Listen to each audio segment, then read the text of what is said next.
Laman ng usapan ngayon ang ex-PBB housemates na sila Will Ashley at Mika Salamanca dahil sa kumakalat nilang photo sa social media kung saan makikitang magkasama silang dalawa sa Hong Kong.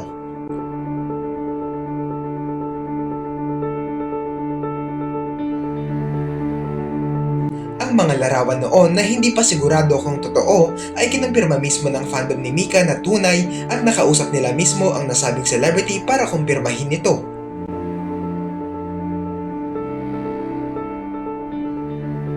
Ayon kay Mika, kinailangan niyang bumiyahe pa Hong Kong para makapagpahinga matapos ang sunod-sunod niyang mga ganap.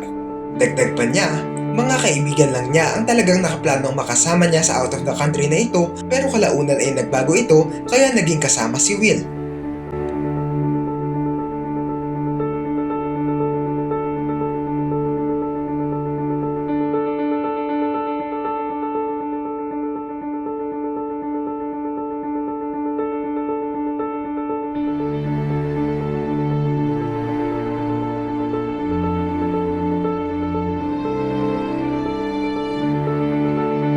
Matatandaan noon sa vlog ni Mika ay naging guest niya si Will kung saan tinanong niya ang aktor kung may natitipuhan ba siya sa mga housemates.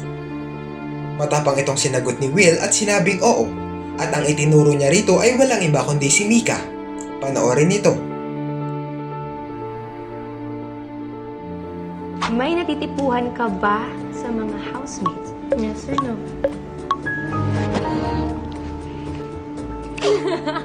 Nantok ako. Para siya nagkukuryente sa kanang. Well, I think everyone knows naman na about this. Kasi since first week nasabi ko na. Yes or no? Answer it first. Yes. Yes? Yes.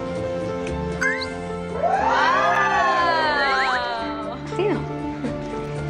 Sinabi ko na. Ay, sinabi niya naman. I-replay na lang dun sa bahay ni Kuya James. Okay. Ikaw. Okay, i-replay niyo na lang daw, guys, kung sino yung answer niya dun sa... Sinagot ko na nga. Sino nga talagot mo? Sinagot ko na. Sinabi ko ngayon lang. Sabi ko ikaw. Ay, kuya, totoo. Sabi pa siya ng totoo. Wow! Sinabi ko na. Hindi, guys. Ito naman. Uy, ano ba itong mga nasa set? Tigilan niyo yan. Hindi, yun naman. Ano lang naman yun? Kumbaga, pagkakagusto sa someone is paghanga lang naman. Hindi naman yung Huwag mo sa na explain mo on defensive. ano naman? Bukod pa rito, naglabasan na rin sa social media ang mga pagkakataong sweet sila Mika at Will sa isa't isa na kung titignan noon ay walang ibig sabihin para sa mga netizens dahil magkaibigan lang sila. Pero ngayon ay tila unti-unting nabibigyan ng ibang kahulugan dahil sa pag-amin na ito ni Mika.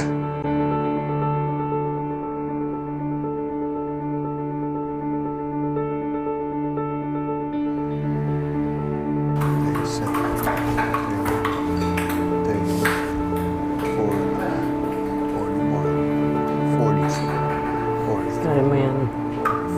Dasal ka na. Ano ang masasabi niyo rito?